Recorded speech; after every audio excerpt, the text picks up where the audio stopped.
Hello, hello! Ako ulit si Teacher Daisy at ito ang ating 1 Minute Hit It with Teacher Daisy. So ngayon, i-walk through ko kayo dun sa process kung paano ako nagsusulat ng decodable text. Sabi kasi sa akin sa field or sa ng mga teachers na nakakasalamuha ko, ang bilis daw ng isip kong gumawa ng kwento. Ang totoong dahilan at sekreto para makagawa ako ng decodable texts na mabilis ay number 1, matagal ko lang kasi itong ginagawa. Ako ay 19 years na nagtuturo at bilang isang reading intervention specialist, nagpapabasa talaga tayo ng mga batang nahihirapan magbasa. So, kung gumagamit tayo at gumagawa tayo ng mga teksto na magiging stepping stone nila at merong reiteration ng target sounds na kanilang inaaral. Kaya, parang second skin na sa atin na magsulat. Pero gawin natin yan ng live para makita ninyo na at ma-inspire kayo na gumawa din, di ba? Dahil hindi naman siya ganun kahirap talaga gawin. Ang tatalakayin natin ng mga titik ngayon, dahil marunong ko yung gagawin natin because this is gonna be in Filipino, ay MSAIOBEUTK. So hanggang K tayo. Okay. So una kong ginagawa, tinitingnan ko muna yung mga letters, tapos tinitingnan ko kung anong pwedeng mabuo doon na salita, na pwedeng maging paksa ng ating kwento. So in this case, I'll go for aso. Aso ni Tiko. Aso ni Tiko. Catchy and at the same time easy for the kids to say. Ang aso ni Tiko ay mabait. Pero parang mas maganda siya kung mabait ang aso ni Tiko.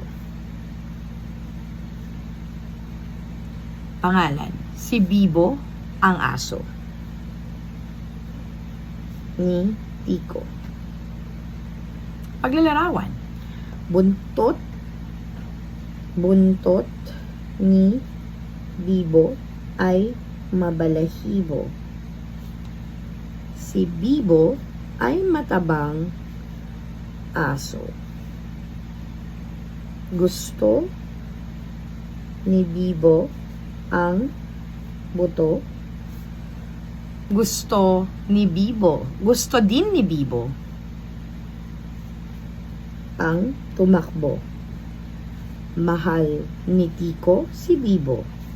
Mahal din ni Bibo ang among si Tiko. Oh, handa na ba kayo pakinggan tong sinulat natin? Yan. So, yan. Medyo rough pa yan ha. At makaluma kasi ako. So, hindi ako nagta-type right away. Kapag may naisip ako, sinusulat ko muna sa papel. Okay? Sino yung dito yung mga kagaya ko? Okay. Aso ni Tiko. Mabait ang aso ni Tiko. Si Bibo ang aso ni Tiko. Buntot ni Bibo ay mabalahibo.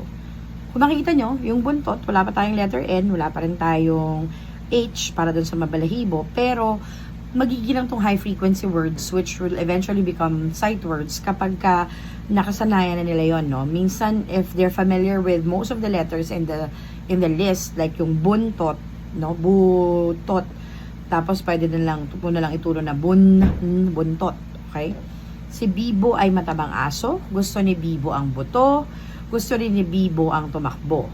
Mahal ni Tiko si Bibo. Mahal din ni Bibo ang among si Tiko. So, pag ganito, na-imagine ko na how the illustration is gonna look like.